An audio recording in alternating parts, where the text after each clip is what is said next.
Hi and welcome to the DE Physical Education Flip Learning videos. Types of guidance to optimize performance. Guidance. Guidance is the information given to someone to help them develop a skill to improve and optimize their performance. There are 4 types of guidance: visual, verbal, manual, mechanical. Guidance is defined as the information to aid the learning of a skill. Visual guidance. Visual guidance is when guidance is presented in a form that the performer can look at. It can include anything from a live demonstration to a video, film, poster, chart, or court markings to help the performer. When using visual guidance, it is important that the technique being shown is of good quality. It is also important that those learning watch closely and pay attention to the key points. The advantage of this type of guidance: it's useful for all levels of performers. It's especially good for young, inexperienced performers. Vision is most people's dominant sense. It allows performers to see what is required. Specific aspects of a whole skill can be observed, and performers can copy what they have seen. Disadvantages of this type of guidance: demonstration or image must be of good quality. Some skills are too complex to demonstrate, not effective if performers are not paying attention. Some sporting examples: showing athletes how to do a layup in basketball and demonstrating a shot put. Here's an example of a poster. Here's an example of a video guidance to show the performers how they should compete. And here is some advanced video analysis. Again, this is a visual representation and it should show the performer how to improve vital areas of their performance. Verbal guidance. Verbal guidance is when a coach describes how to perform a skill or tells a performer something, e.g. feedback. Advantages of this type of guidance: especially useful for high-level performers. It's a good way of highlighting key teaching points. Useful for sharing basic information and instructions. Questioning can often make a performer think. Some disadvantages: can result in information overload when the performer is told too many things to do at once. It can be boring. The sports arena can often be very noisy and make verbal guidance hard for the performer to hear. Complex things are often difficult to explain. Some sporting examples: a coach giving feedback from the sideline during a game. Teacher talking through the skill they want the pupils to learn. Here's an example of a coach giving some verbal guidance to his players. And here's an example of a teacher giving some verbal guidance to a student.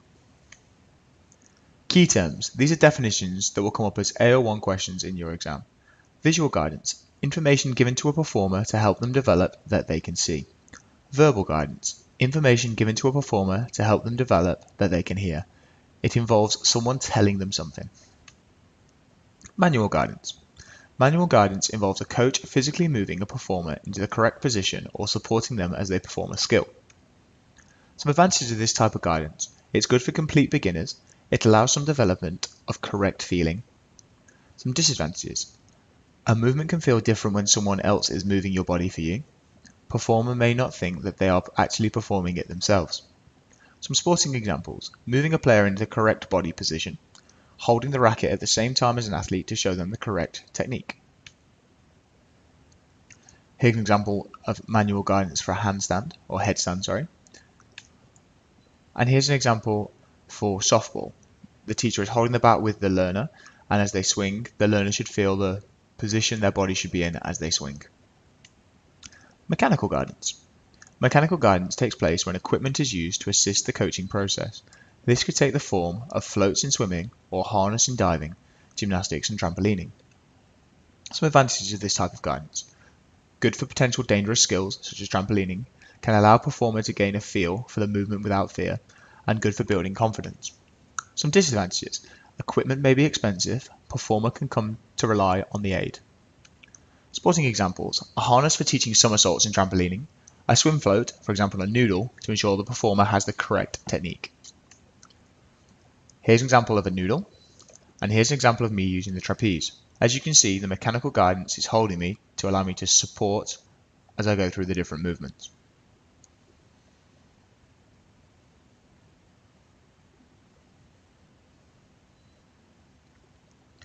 Key terms you need to know. Manual guidance: information given to a performer to help them develop that involves them being physically moved into the correct position. Here you can see the teacher moving their arm during the tennis swing. Mechanical guidance, information given to a performer to help them develop that involves equipment to assist the learning process. As you can see here, the harness is helping the learner to allow them to go through the forward somersault, very similar to the trapeze video you were just shown. Exam questions. Pause the video and answer the above question. Discuss which type of guidance you might use if you were teaching/coaching the following and how your chosen type of guidance would benefit the performer. A beginner in badminton. B, a beginner in gymnastics. C, a local club level footballer. D, a local club level netballer. E, an advanced triple jumper. And F, an advanced golfer.